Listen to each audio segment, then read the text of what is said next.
Good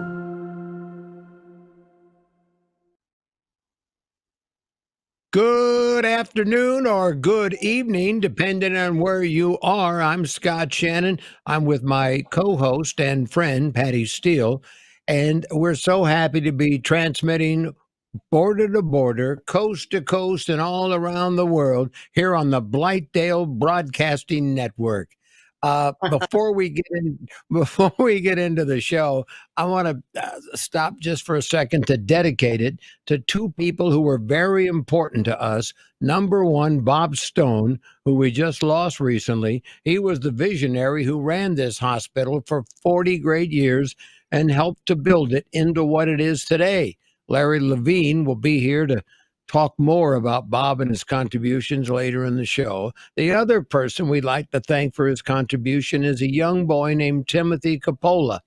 Timothy was a patient here back in the 90s, indirectly responsible for millions of dollars being raised and many, many people, hundreds of thousands of people, hearing about this special place called Blythedale.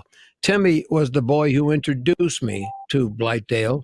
He, it all started in August of 1992 when he was involved in a bicycle accident on the cul-de-sac where he lived. And unfortunately, he suffered a great amount of brain damage and was in a coma.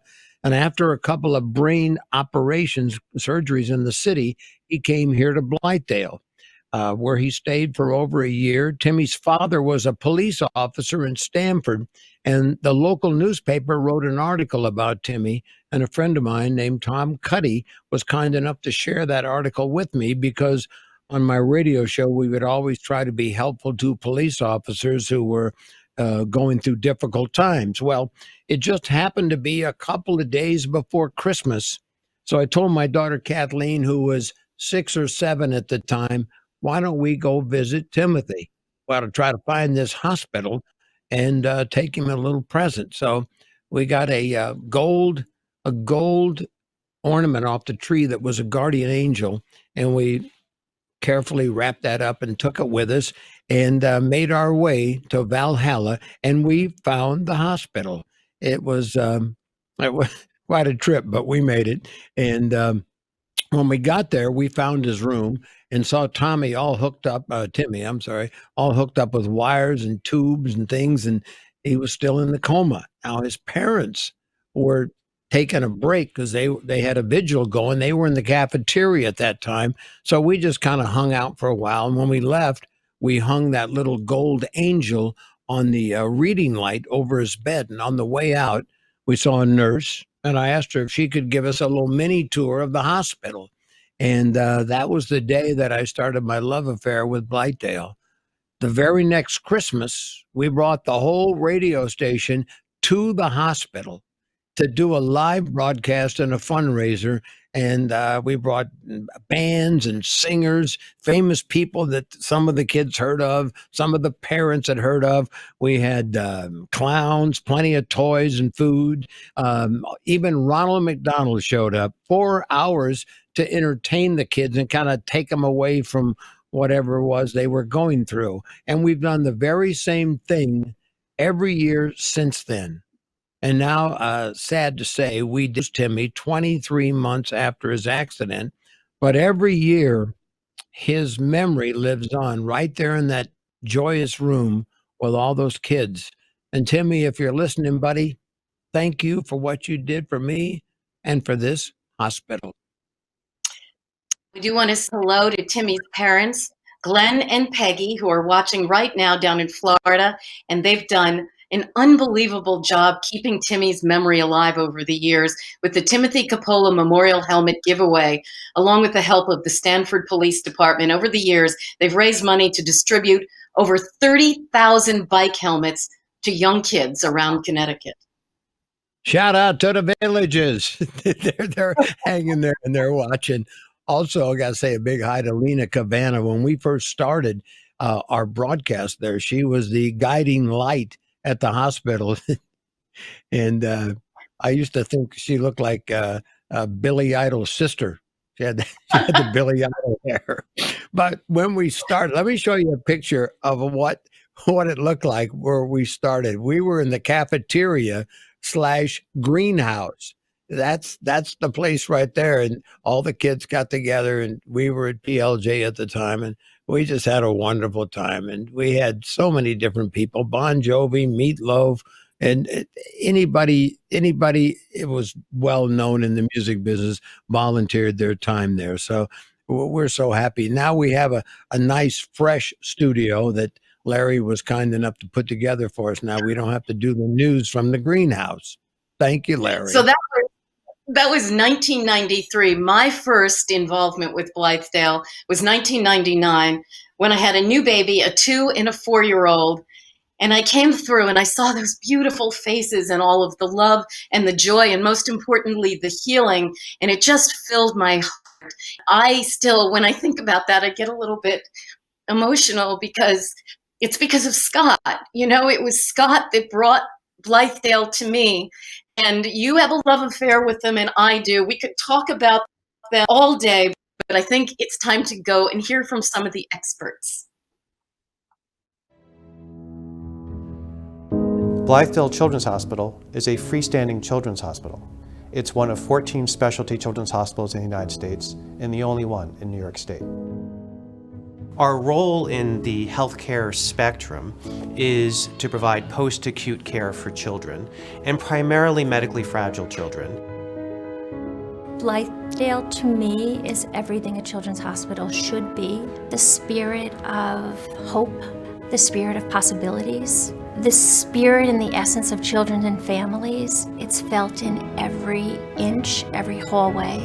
And I've never, in my 30 years as a pediatric nurse, felt that before. Our focus has always been, and will always be, on the whole child. And that means their medical needs, their social and developmental needs, and their educational needs. And for us, that is what is most important. Blythedale is often that first light, that first beacon of hope for families. The focus for acute care hospitals, it's about getting this child to make it through whatever the condition is. In order to get them home, they need a place like Blythedale that's going to be able to take them from that acute illness to wellness and wholeness. So the faster we can get the child, it means that the sooner we can get started with not only helping the family learn the care, but also working on function and helping to reduce the medicalization of the child and get them to a more normal state. Blythedale is empowering these parents to be able to be independent. And for the first time, you've got these really complicated, medically fragile children, and these parents learn, I can do this, and this is my baby. Be with their child. Do the basic things that any other parent does. They get up in the middle of the night. They can change their diaper. They can help suction them. They can help feed them. It's a way for them to, over time, learn how to be completely independent for the first time. Families don't plan these trajectories. Families don't plan to find themselves on this path or this journey. But Blythedale is a place that gives them hope, that helps them, that will support them through this journey. There is a passion and an environment of just caring for children. It's about really wanting these children to succeed. That creates joy, and it's palpable. You can walk through the hallways and truly see that there are great things happening here. When a child comes through our door, we don't see a child with limiting disabilities. We see a child with endless possibilities, and we make it happen. And that's why Blythedale is different.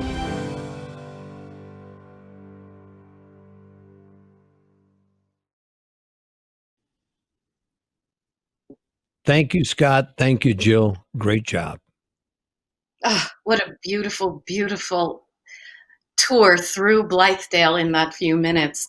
At the heart of Blythedale, of course, is this beautiful man, our dear friend, and we are so thrilled to be joined by Levine.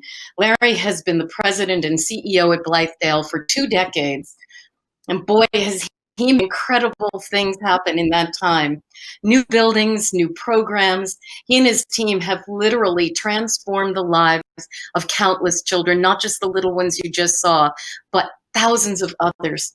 Larry, I know, though, that tonight you're joining us with a bit of a heavy heart. Yes, Patty. Thanks so much. This past weekend, we lost a real treasure.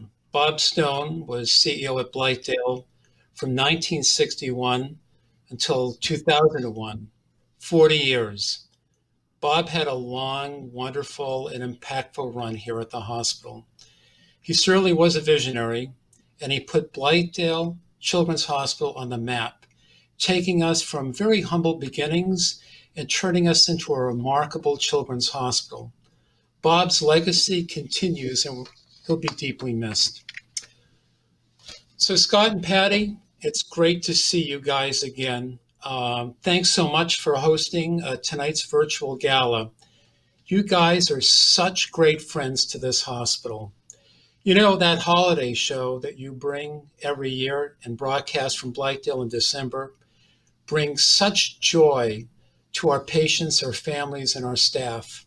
So imagine this picture. We do the broadcast from this large auditorium.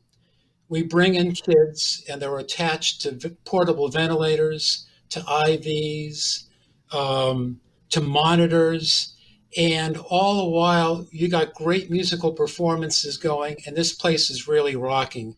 It's actually an amazing, amazing sight. So thank you guys so much for bringing such joy and cheer here every year. More importantly, also, you guys raised $4 million over the past 26 years so us to start some new programs and services. And I just want all of us to do a virtual round of applause for all of everything that you've done. So thank you. Well, we'll clap for everything that you've done. Thank you, Larry. It's a pleasure, as always, to be here, and we're here to raise some money tonight. So, tell us a little bit about where the money is actually going to go. Yeah, so the money tonight is going to go to three programs. First, to our traumatic brain injury unit. Blythedale's got the only certified TBI unit just for kids in the state of New York. And Scott, we treat kids who've had a lot of different problems, accidents, strokes, meningitis, brain tumors. This team does an amazing amount of work for these kids. The second program is our Innovative Day Hospital. And that's for children who are able to live at home but still require intensive medical and rehabilitative care 5 days a week that can't be met by their school or any services in their community. And then we've got this amazing school, 34,000 square foot school attached to our hospital. And while the kids are getting all their medical and therapy care, they're also getting their schooling. The third program is social work and care coordination. This is an extraordinary program that addresses multiple problems and challenges of what happens when a medically fragile child gets discharged from Blythedale. The family's overwhelmed. And so we send in a social worker assigned to each family and help them get resources and help in the community, whether it's benefits, they have to get Medicaid, they have to get food stamps, maybe apply for unemployment insurance. We fight for resources in the schools for individual educational plans, IEPs, get the mom or dad linked up to job training. We do everything we can to stabilize the home so the child is safe and can continue to grow and to develop. And believe me, during this pandemic, the social work care coordination program was a lifeline to these kids and families. Yeah, we're dealing with this pandemic now. I was going to ask you how Blythedale has fared during this. Well, fortunately, we've had no COVID patients.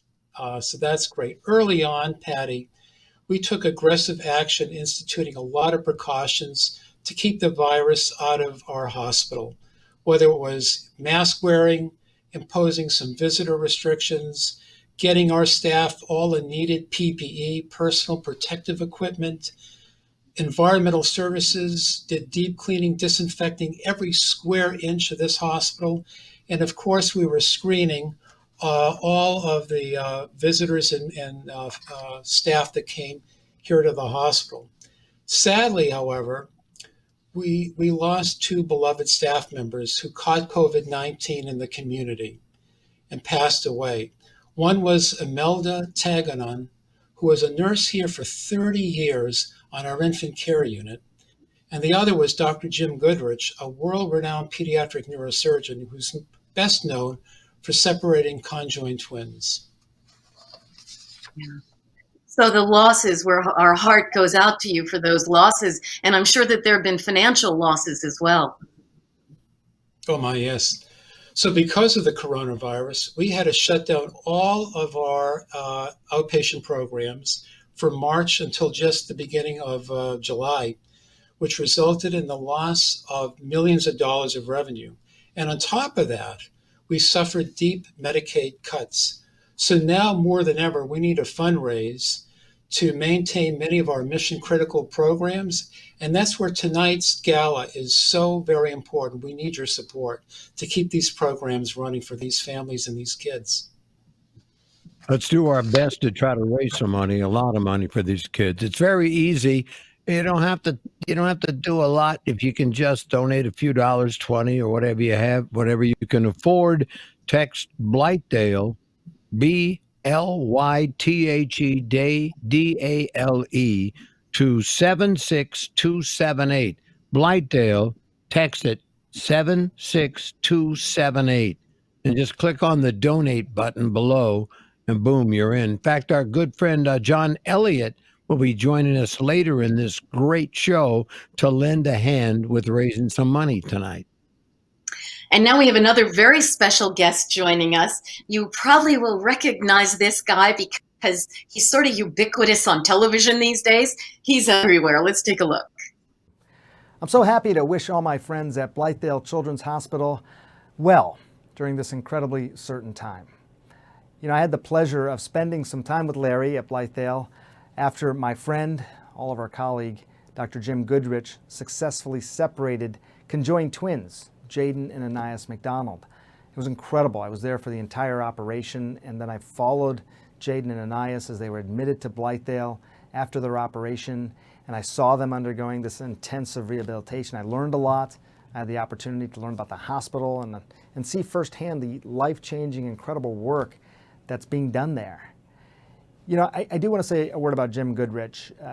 Just a brilliant neurosurgeon. I'm a neurosurgeon. He was somebody that we all looked up to. We are a small family in neurosurgery, just 4,000 of us roughly in the country. And we all admired him. He was a real pioneer in the field of neurosurgery and specifically doing some of the most complex operations, actually separating little babies' skulls and brains. He saved the lives of countless children.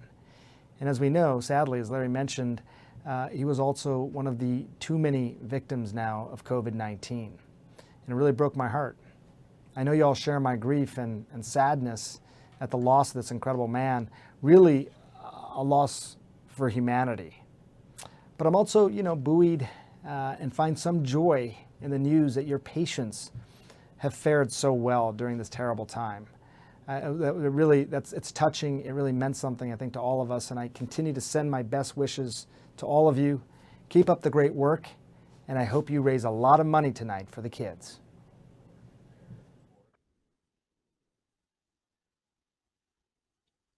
I forget to turn my microphone on. Thank you, Sanjay, for all your work and that beautiful message, and hope you stay safe. Well, that is a perfect segue as we begin the courage segment of our event. And by the way, we want to send a big thanks at this point to Kim and Larry Matola for their sponsorship of this segment. We're going to hear a little bit more from the team at Blythedale about how they've been impacted by the pandemic and what they've done to not only keep everybody safe, but to keep the kids on track with their healing. That's so important. Let's watch. Turning on to the news, and a second person in New York State has tested positive for the novel coronavirus, but how he got sick remains a mystery. Containment zone in effect in New Rochelle, and the National Guard arriving as the state takes drastic measures to stop the virus from continuing to spread. As things started heating up in the hospitals around us, we saw that our role was often going to be helping those hospitals move children out so that they could have more capacity.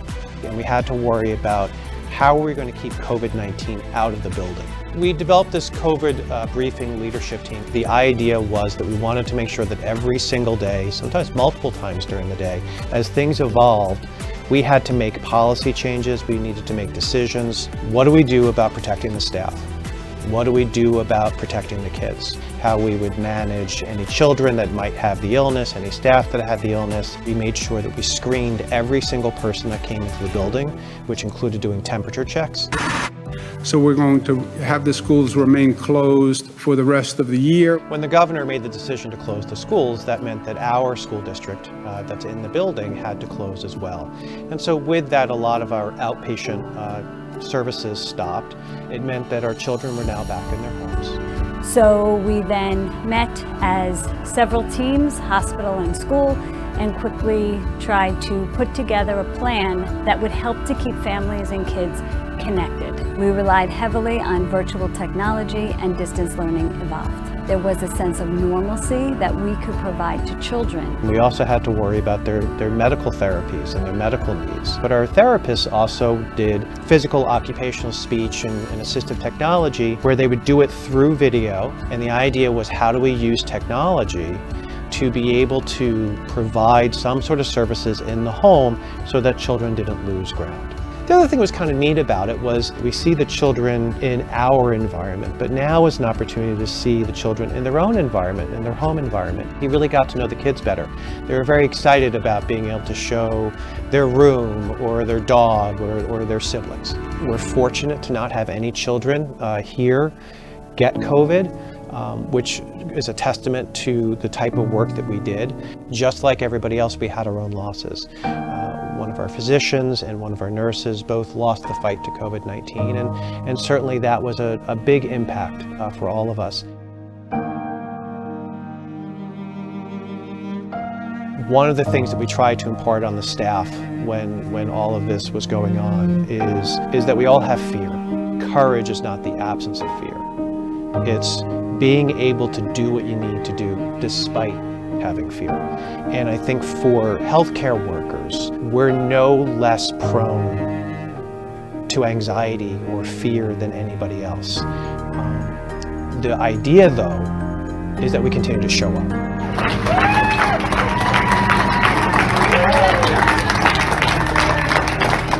That's what we saw here, and it's something that I'm extremely proud of. The toll from COVID-19 in New York City has been staggering, nearly 22,000 dead.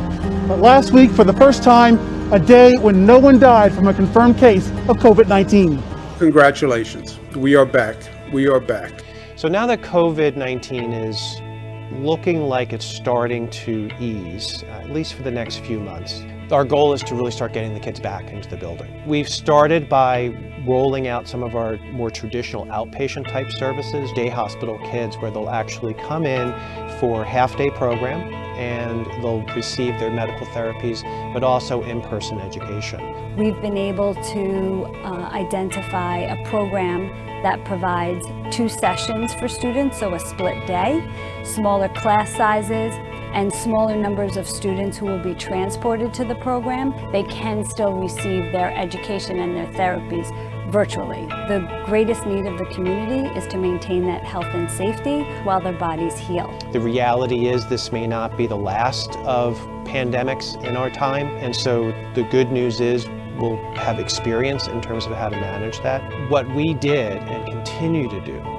is make this an island among a really complicated environment and advocate and make sure that we take care of the most complicated kids and with families who really had to deal with a lot of difficulties in their own homes, their own areas. Blythedale was that place that they knew that they could turn to, and that's what I think will always be.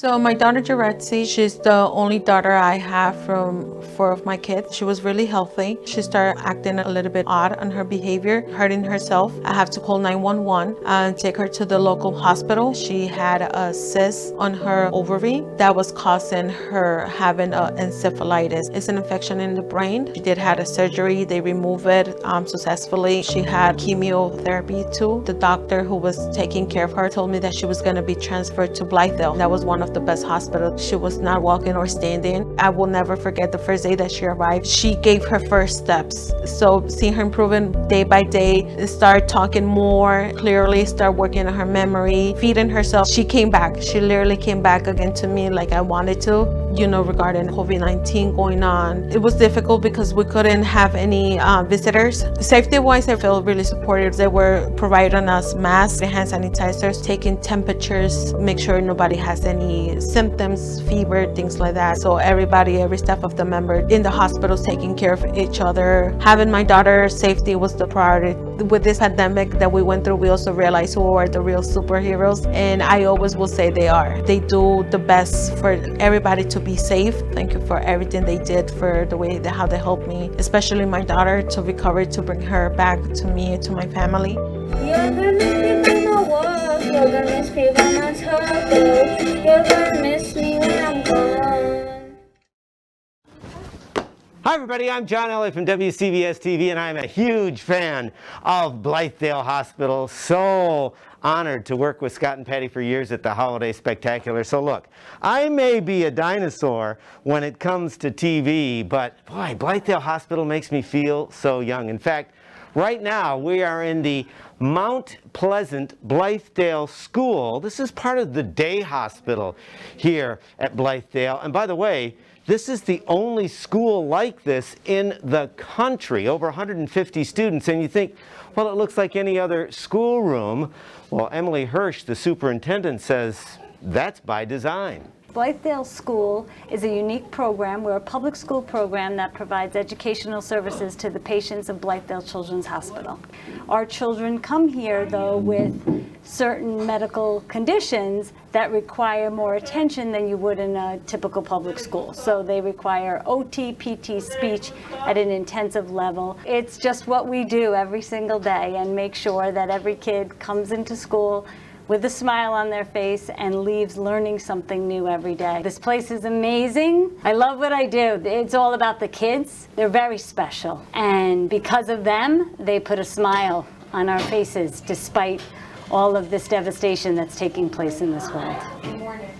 As you can see, Blythedale is a special place. It's a place where the needs of the child come first.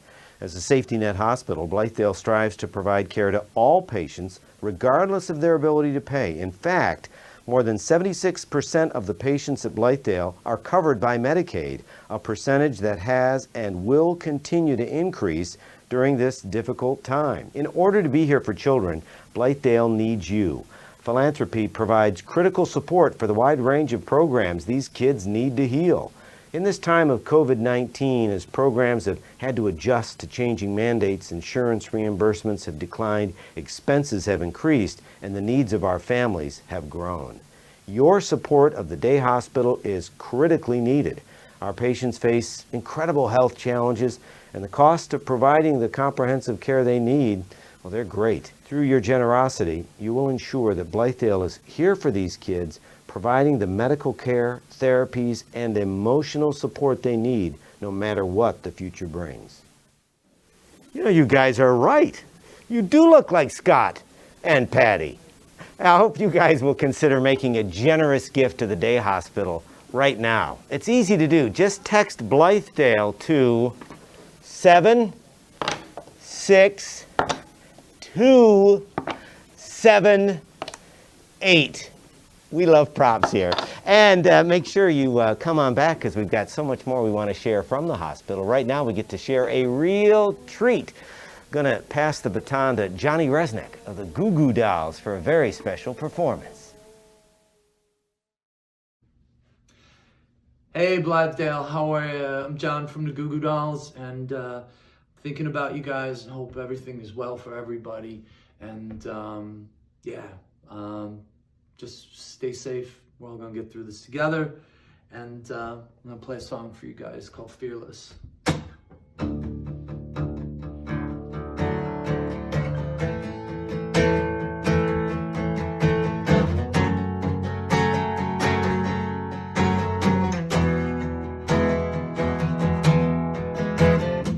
Behind every fear there's a lot told.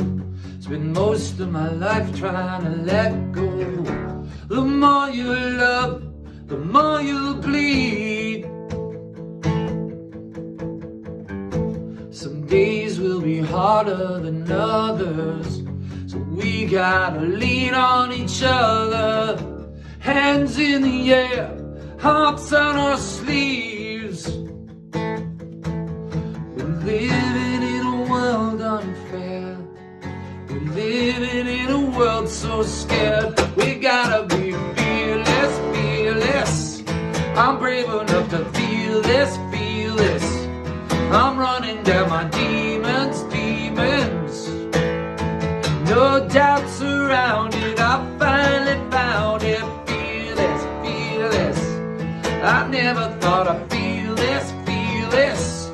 I finally believe it, believe it. No doubts around it, I finally found it. I can't be myself if I'm hiding. If I'm not living, I'm dying. I can't feel what I don't know. I'm tearing apart all the labels, throwing my luck on the table. And if I lose, I'll go. We're living in a world unfair. We're living in a world so scared. I'm gonna be fearless, fearless. I'm brave enough to feel this, feel this. I'm running down my demons, demons. No doubts around it, I finally found it. Fearless, fearless.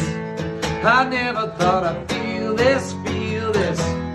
I finally believe it, believe it. No doubts around it, I finally found it. Hold it close, don't ever let it go. I can feel the light inside. Hold it up so that everybody knows now is not the time to hide. We're living in a world unfair. We're living in a world so scared. We gotta be fearless, fearless. We're brave enough to feel this, feel this. We're running down our demons, demons. No doubts around it, I finally found it. Fearless, fearless. I never thought I'd feel this, feel this. I finally believe it, believe it. No doubts around it, I finally found it. Take care, guys. Woo! Johnny Resnick from the Goo Goo Dolls. And I got to tell you something. He finally got out of Buffalo. He's living in New Jersey now, and he's very happy. And I'll tell you one more thing about Johnny. Any time that I've ever called him and asked him to show up at Blythedale and he's not on the road, bam, he's there. He cares about the kids. He's really a great guy, and it's so good to have him on our side. And thank you, John Elliott. Right now, we move into our compassion segment, right, Patty? Yes, we do, and it is generously sponsored by Faith and David Pedowitz. We're going to learn about how Blythedale has been taking care of their families during these challenging times. We know how hard these times have been for people with all the right resources in place. So then begin to think about the immeasurable added stress for a family with a child who requires complicated medical care. Of course, this is where the social work and care coordination team steps in. Hi, Scott. Thanks so much, and we look forward to seeing you here at Blythedale really soon. I'm coming to you from the Social Work and Care Coordination Department here at Blythedale Children's Hospital, and this is our Office of Hope. This is where the magic happens. People often ask me what social workers actually do. Well, here at Blythedale, one of the things we do for all of our children, whether they are an inpatient, in our day hospital program, our long-term care unit, or even out in the community, is work with our families of medically fragile kids to help them figure out what their new normal is going to be and how they can stay safely in the community with all the supports they need to do that.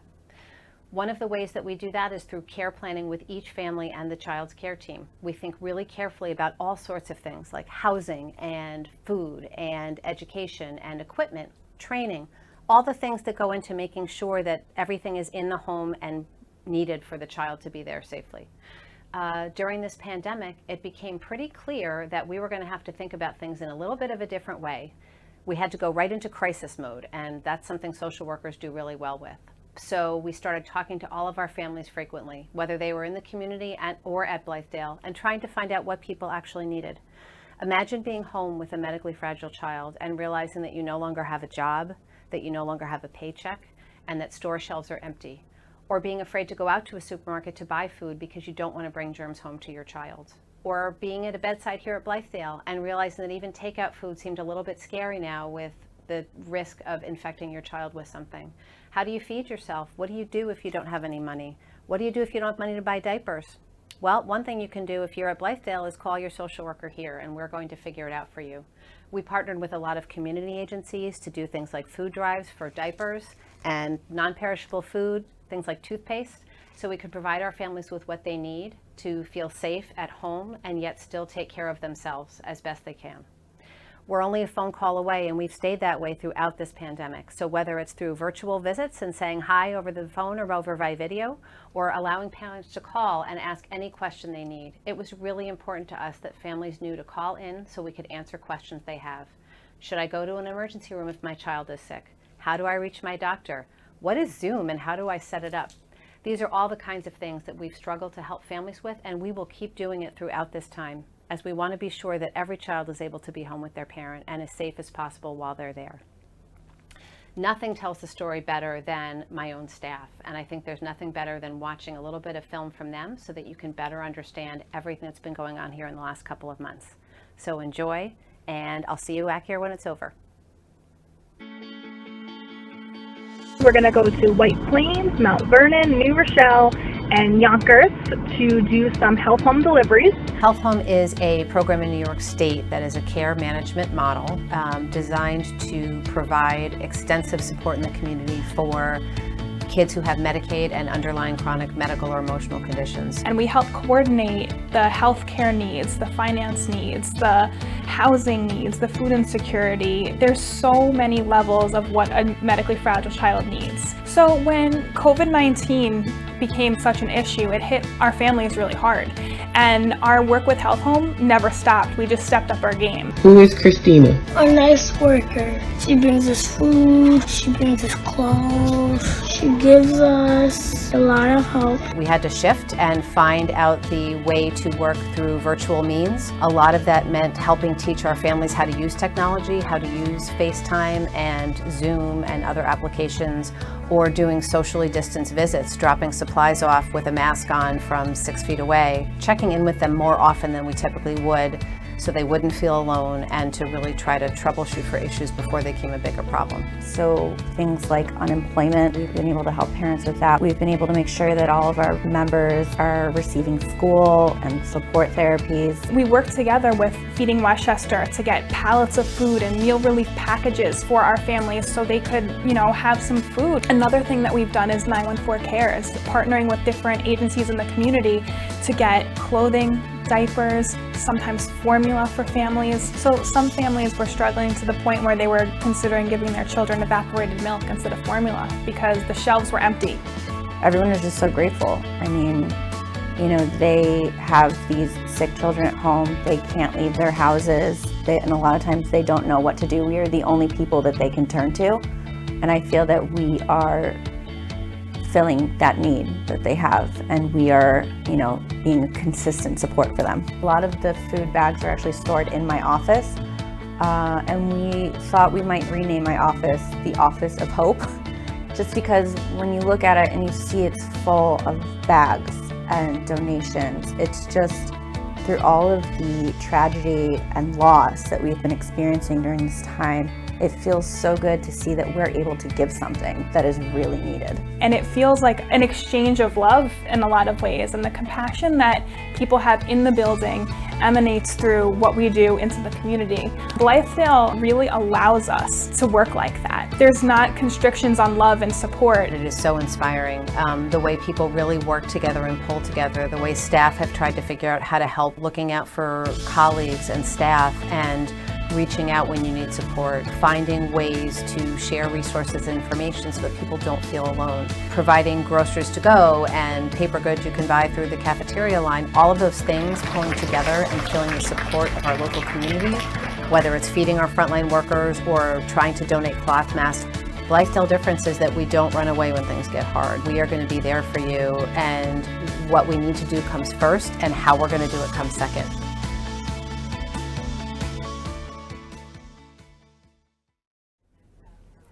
Hi everyone, it's me, Susan Murray, and I'm back. I hope you enjoyed that compassion video as much as I did. Now, I'm really looking forward to sharing the next clip with you. It's a first-hand account of one of the parents in our health home program and her journey through Blythedale and the various services that we offer here. They say a picture's worth 1,000 words, but I think her words are actually worth a lot more. So enjoy.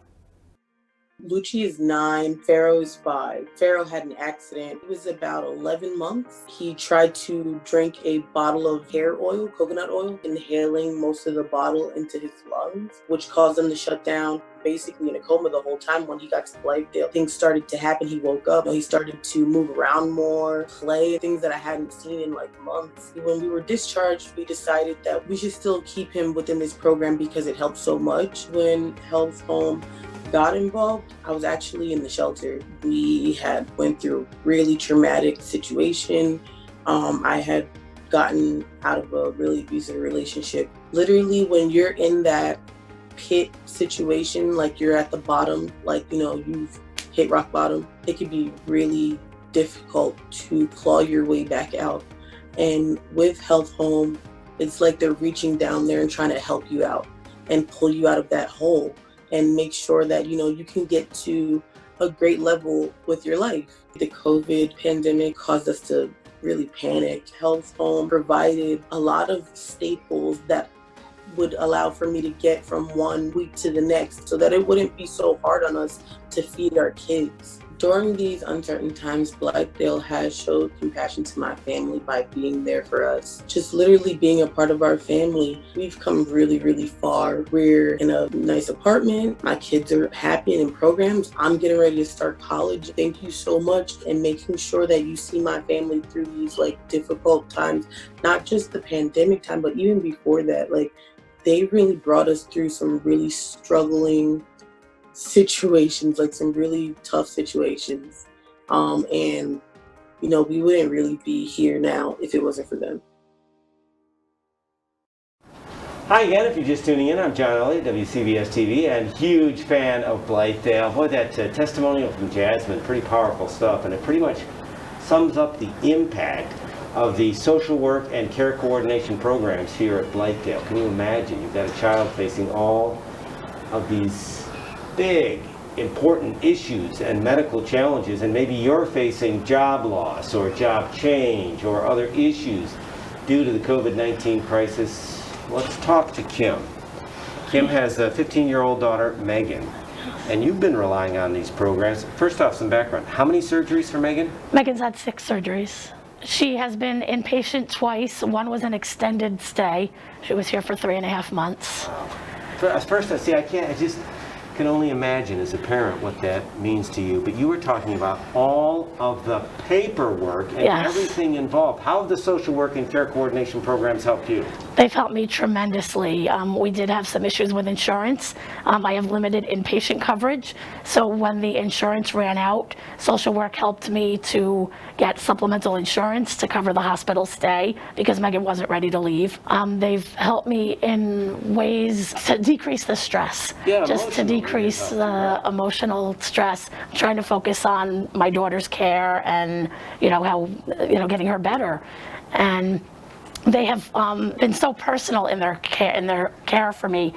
They come to my room and have me sign papers, and I can hand them anything. They'll go and have it filled out for me by the doctors. It means a lot, doesn't it? It does. It Do does. people really understand the stress of what you're going through? People who don't live in this world, you know, with disabled children or children who've been in an accident, they really don't understand what it takes to get everything done. Well, you know what? If you are one of the lucky ones who don't live in this world, I want to invite you to make a gift in support. Again, this is specifically of the Blythedale Social Work and Care Coordination. Very easy to do.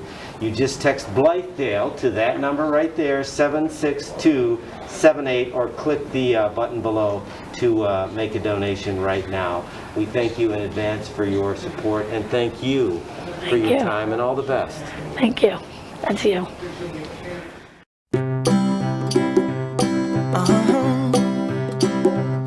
If you ever find yourself stuck in the middle of the sea, I'll sail the world to find you. If you ever find yourself lost in the dark and you can't see, I'll be the light to guide you.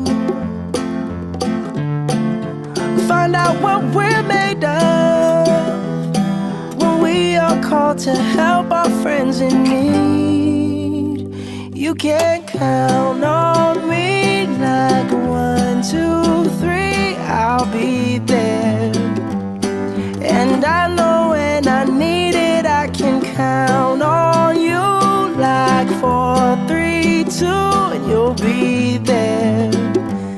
'Cause that's what friends are supposed to do, oh yeah. Ooh, ooh, yeah, yeah. If you're tossing and you're turning and you just can't fall asleep, I'll sing a song beside you. And if you ever forget how much you really mean to me, every day I will remind you. Oh, find out what we're made of when we are called to help our friends in need. You can count on me like 1, 2, 3, I'll be there. And I know when I need it, I can count on you like 4, 3, 2, and you'll be there. 'Cause that's what friends are supposed to do, oh yeah. Ooh, ooh, yeah, yeah. You'll always have my shoulder when you cry. I'll never let go, never say goodbye. You know you can count on me like 1, 2, 3, I'll be there. And I know when I need it, I can count on you like 4, 3, 2, and you'll be there. 'Cause that's what friends are supposed to do, oh yeah. Ooh, ooh. You can count on me 'cause I can count on you. Hello, and thank you for watching our worldwide broadcast of a Blythedale celebration. I'm one of the co-hosts, Scott Shannon, along with the lovely Patty Steele. And I want to say thank you to Susan Murray for just a great job, and a big shout out to her Compassion Squad. That was just an amazing piece. And thank you so much for what you do. A lot of people joining in to help out today. So far, we've pulled in just over $386,000. That's amazing. But there's still time left, right, Betty? Oh, you betcha. You can just Blythedale, and I'll spell it for you, even though it's right on the screen. Blythedale to 76278. That's Blythedale to 76278, or you can just click on the donate button below. And I want to say a big thank you also to Lance Wackenheim for his sponsorship of this upcoming commitment segment, which features a really amazing young man. Let's watch a little story about him. The first day of school for an Orange County boy named Joe was not only an exciting day for him, it's a milestone his mother was not sure he'd ever make. For months, Joe's been recovering from a brain aneurysm. CBS 2's Dick Brennan reports today Joe started kindergarten. You going to kindergarten today? It's a day Anne-Marie Federico has been dreading, the first day her 5-year-old son Joe started school. My first baby's going to kindergarten, so it's always a little bit it's a little bit heartbreaking that this time has gone so fast. It's also a moment that 16 months ago she wasn't sure she would see. One second her healthy son was dancing on the couch, the next He suffered a ruptured brain aneurysm, which led to a severe brain bleed and some subsequent surgeries and almost a fatality. After numerous surgeries, including the removal and replacement of 40% of his skull, doctors saved his life. Cadaver skin was added to his skull so his swollen brain could recover, but that was only the beginning.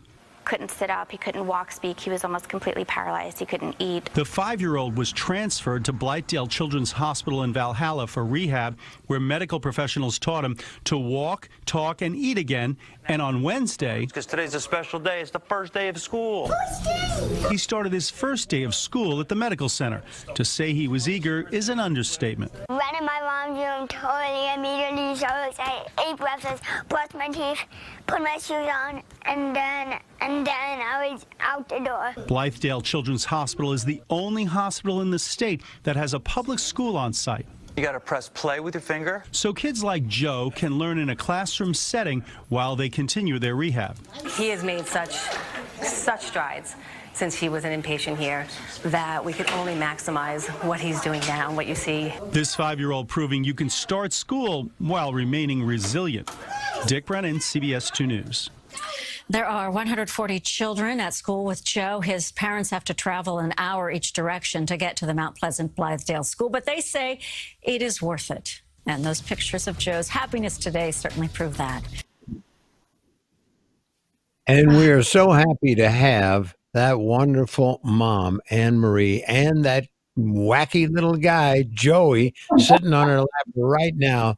Hi, guys. Hi, so happy to be here. Can you give us a little thumbnail on what it was like, the entire experience of Blythedale?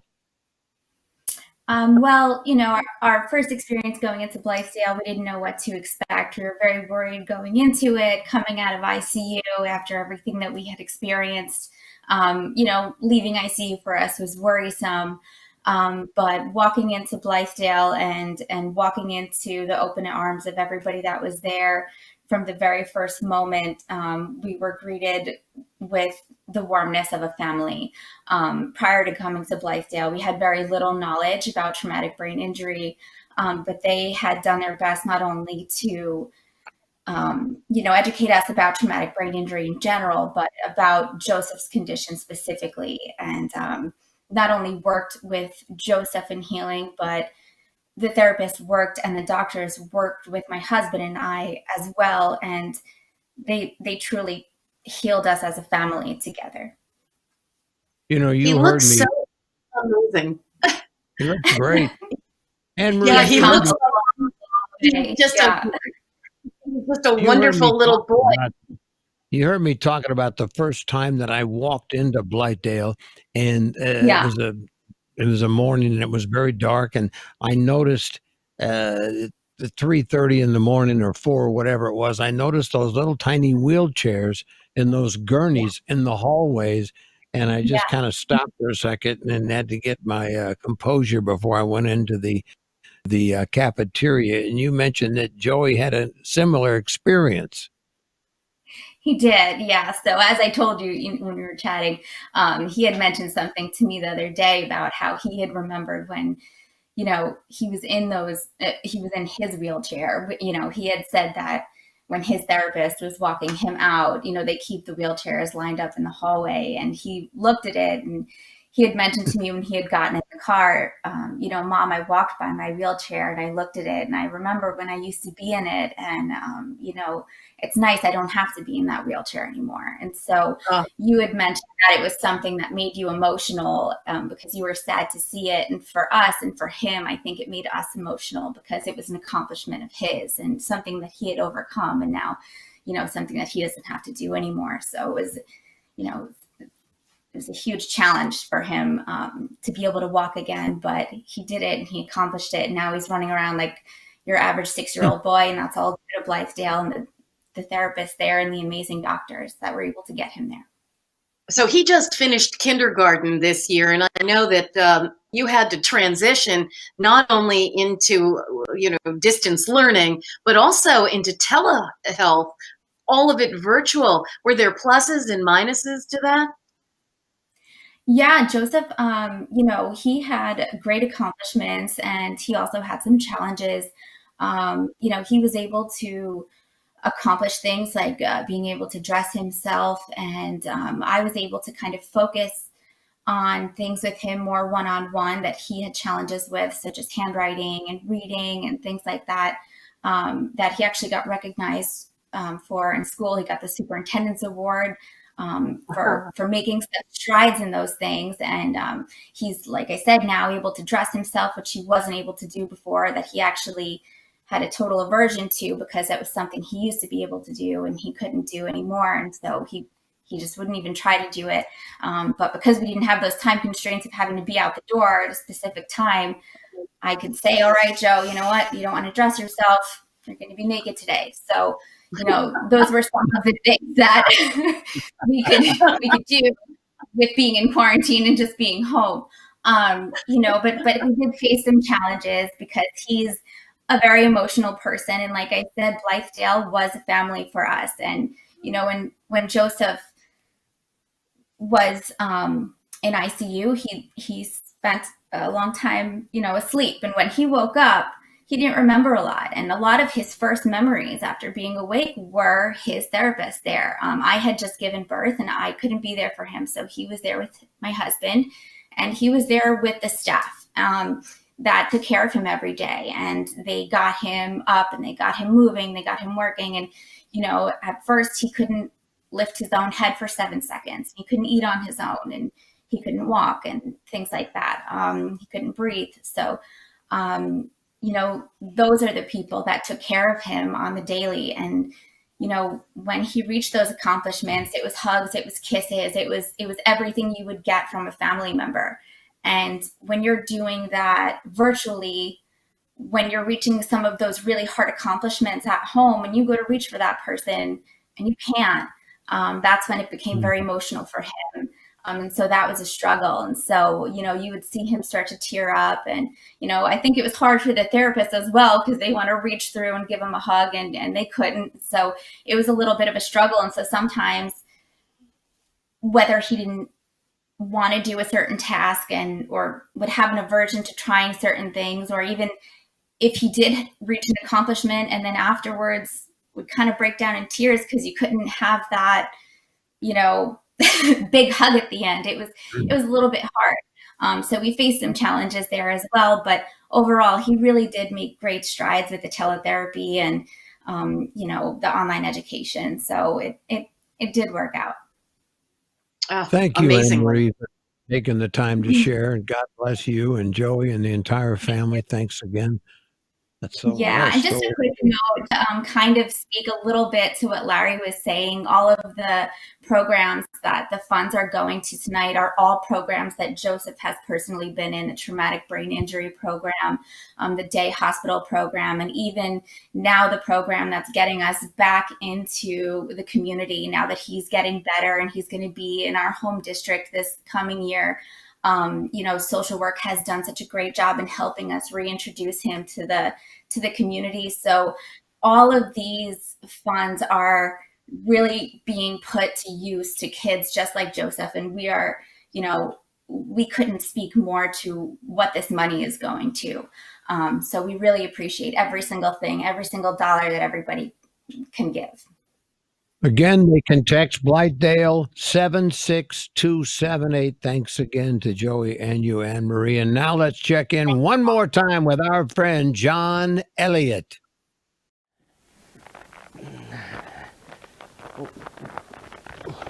Sorry about that. I was just trying to help out here at the Therapy Village at Blythedale Children's Hospital. I want to talk about traumatic brain injury, or TBI. It can be so devastating and so scary, but thankfully, these families have Blythedale Children's Hospital, where they have all of the clinical expertise they need and all of the tools they need to help these families every step of the way. As you can imagine, this kind of intense care and support is expensive. With a majority of patients at Blythedale on Medicaid, reimbursement rates don't come close to covering the cost of this kind of comprehensive care. The TBI team at Blythedale all working together to customize a treatment plan tailored to each patient's specific needs. Patients like Horace McFarland Jr., a young man facing a huge hurdle with a great attitude. What do you want to do when you grow up? I'd be a soccer player and a history teacher. Tell me about your injury. It was a side effect from one of the chemo meds that I was taking. It caused me to have a blood clot in my brain on this part of my skull. It caused me to not be able to move any of my parts of my body, like my arm or my leg. But luckily my right side recovered, but my left side, it just couldn't move at all. A lot of the therapists keep telling me to work hard, and it makes me feel better. They're teaching me a lot how to control my abilities with my hands and my elbow, my arm, including my leg. And it's working wonderfully. Ever since I've gotten therapy here, I've been progressing a lot. Don't lose hope. You gotta keep trying. You gotta keep pushing. And when you get better, you'll be successful in life.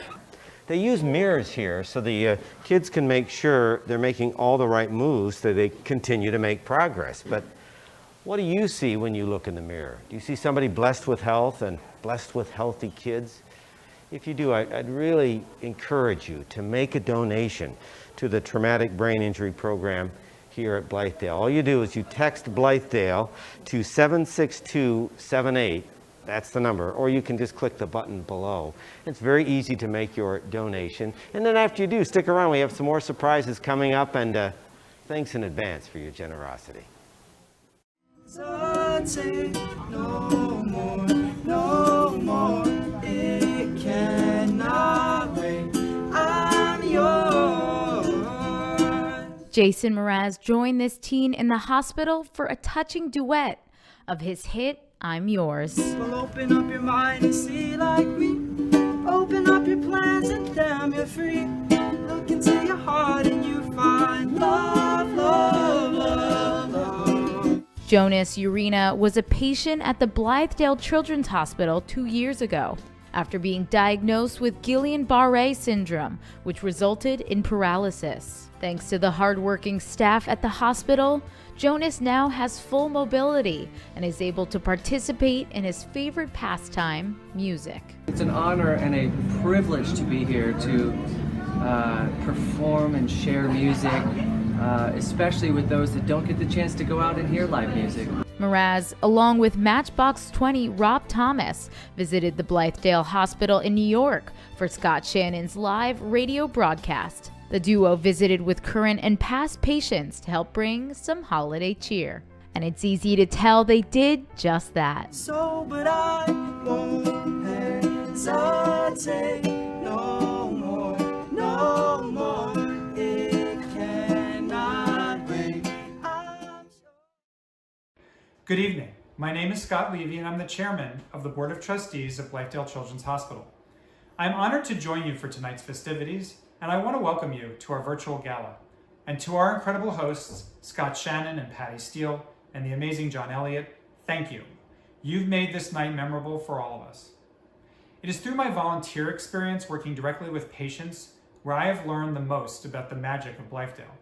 For many years, I've come to the hospital with my family, and together we've organized art projects, games, and had conversations with patients. We've also had the opportunity to interact with many of the patients' families. These experiences have been nothing short of inspirational. Despite the many physical challenges that patients face, we are always struck by their perseverance, bravery, and strong sense of hope. As a Blythedale board member, I get to see what makes this hope possible. It is the dedication and excellence of Blythedale's staff and the hospital's commitment to quality care and innovation. And it's also your generosity. I want to take a moment to recognize this evening's sponsors, whose names can be found on our website.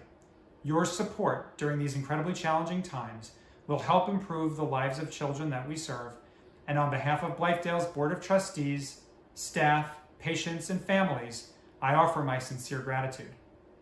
The COVID-19 pandemic has presented many challenges for Blythedale, but as you've heard tonight, we remain focused on our mission.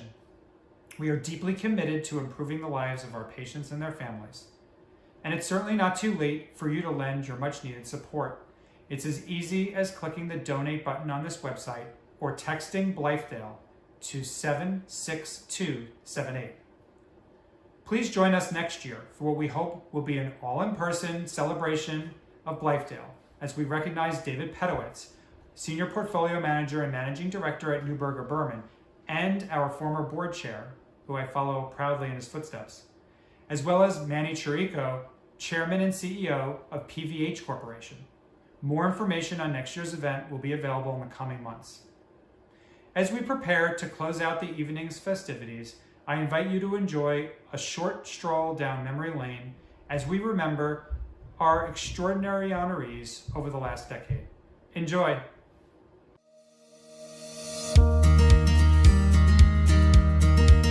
I am warmed by the thought of what our hospital does to improve the lives of our children and their families.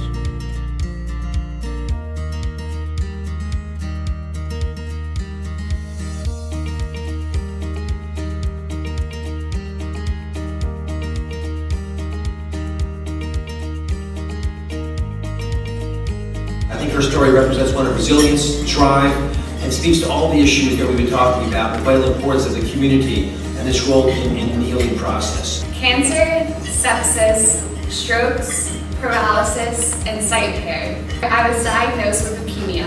Yale recommended Blythedale because it was a world-class facility. And yes, those were Yale's exact words. I just want to thank everyone at Blythedale. Thank you for giving my life back to me.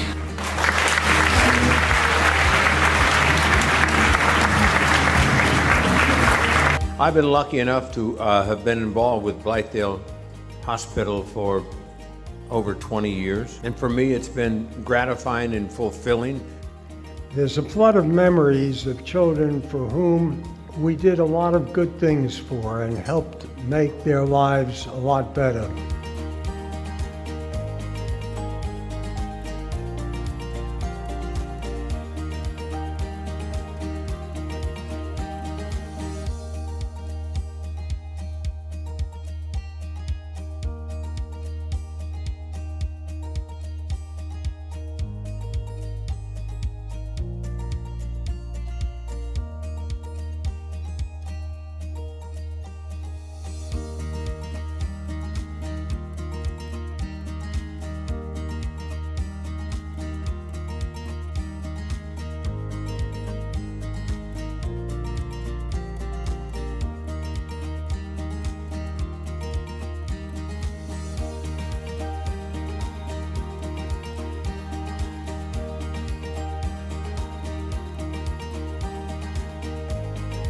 Blythedale is the place you are thanking God for when your life as a parent takes an awful turn or briefly goes off course.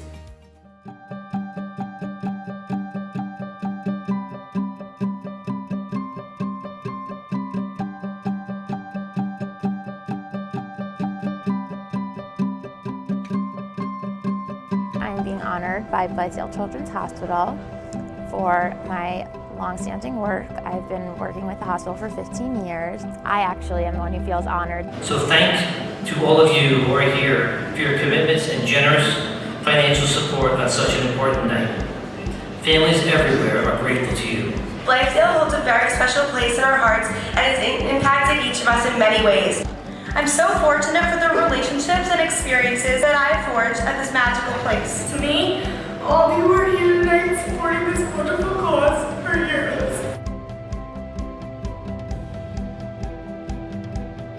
We are beyond thankful for this honor, which will hopefully forever serve as an example to our next generation that their actions matter.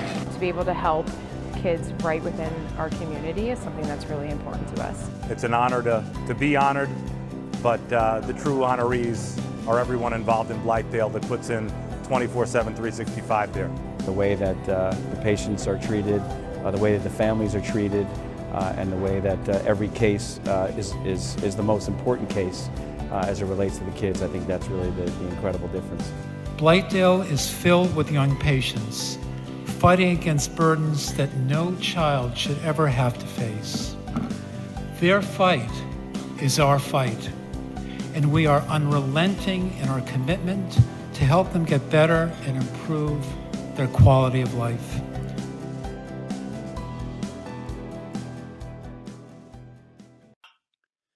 Hey guys, it's me, Rob Thomas. I just wanted to take a second to give my love and my appreciation to all my friends there at Blythedale, all my friends that are on the front lines, and all my friends that are recovering and getting better every day. You guys need to stay safe, stay healthy, and if everything goes right, we'll see each other again over the holiday. All right? Love you guys. See you soon. Thank you, Rob Thomas. And I got to tell you something. His heart is as big as anybody that I've ever known in my life. Him and his wife, Marisol, have been intricately involved in our involvement here at Blythedale Children's Hospital. And he's a very, very special guy. We asked him, I don't know, 20 years ago to come by when he was just getting started as a superstar. He's a baby superstar. And he's brought other friends with him, like John Mayer, and he never, ever misses a show. And when he's done, he's not done. He takes his guitar and he goes around. Patty, you trailed him one year, didn't you? I've not just 1 year. I will follow him from room to room, and he will play for children who can't leave their rooms, can't leave their beds. He'll go in there and play for them, and he's encouraged to other celebrities that we've had there to do the same thing. It's become kind of a tradition, and it's a really beautiful part of that show. Yeah, it's really amazing. And somehow this year we'll figure out a way to get him involved, even if we do another one of these imaginary get-togethers. Yeah, and he's just a super guy. We're up to 300, I think, just short of $390,000 right now, and we would urge you to go ahead and give whatever you can. We still will remain open as far as our text goes. Text Blythedale, 76278, and we're gonna wind it up with a great performance from a couple of years ago. We're gonna get by with a little help from our friends. Rob will be up there, Mark Rivera, Gavin DeGraw, and Tim Clune, who always gives his all when he brings his Holiday Express here. And Timmy Coppola, thank you so much. You were the inspiration for our involvement in this hospital, and it's been a great ride, my friend. Thank you, and we'll see you soon. Also, thank our sponsors and our supporters. I think it's really important that everybody gets recognized because you guys are directly improving the lives of kids and families. And what an incredible feeling. What a great way to share your resources, because it truly fills your heart. And also at the end of the show, please stick in there for some information on other ways that you can get involved. So keep an eye on that after this closing song. And of course, again, plenty of time to make a donation. Just text Blythedale to 76278, or you can click on the donate button. And thank you so, so much for being here.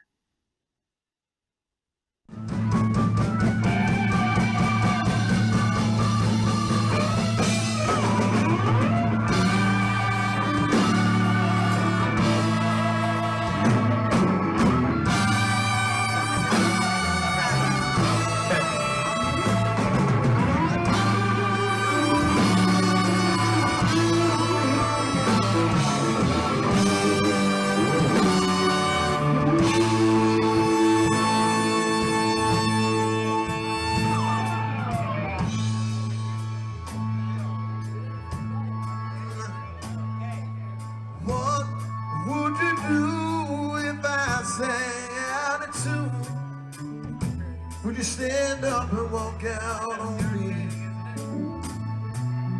Lend me your ears and I'll sing you a song. I won't try not to sing out of key. Oh baby, I get by. I will help from my friend. Oh, I need my friend. Yeah, I'm gonna get by.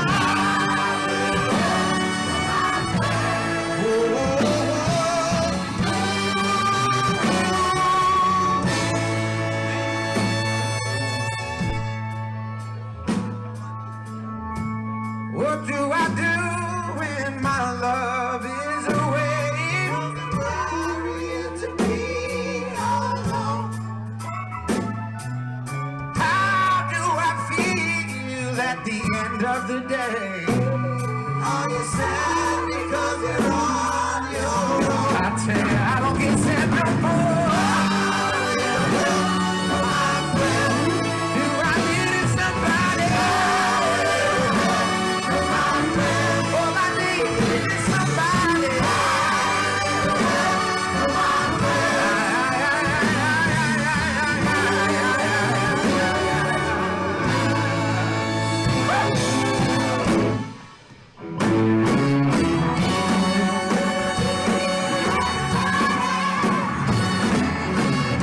Well, I just need someone to love.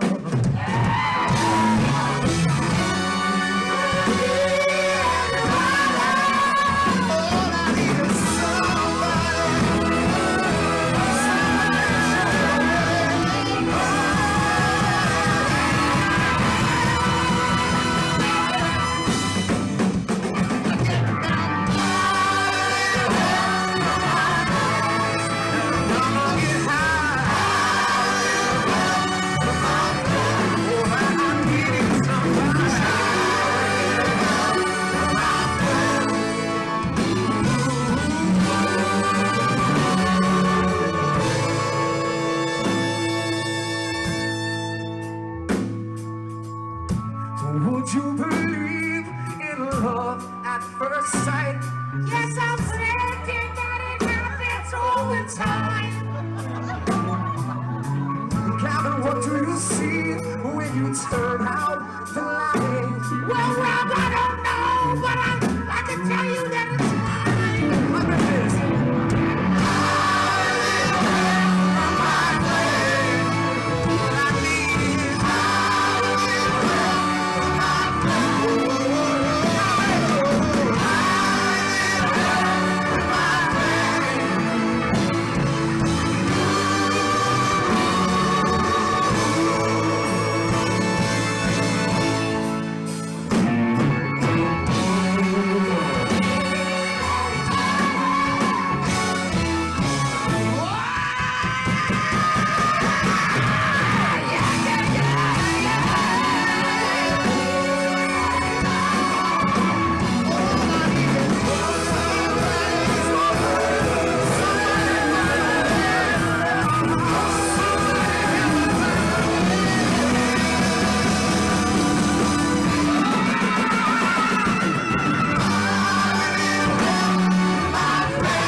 I need some help now from my friends.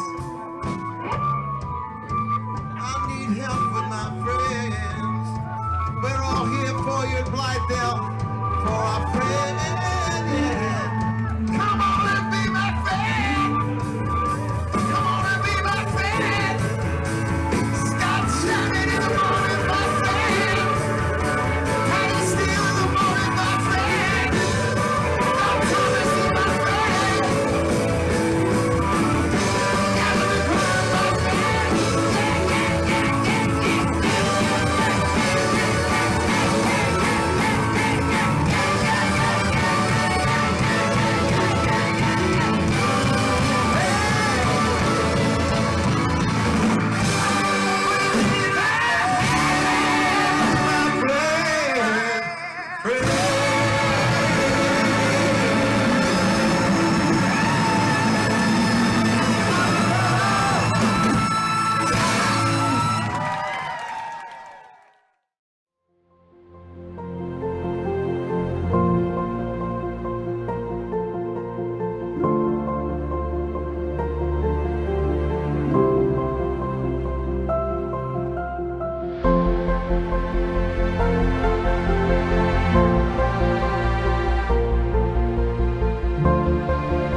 you.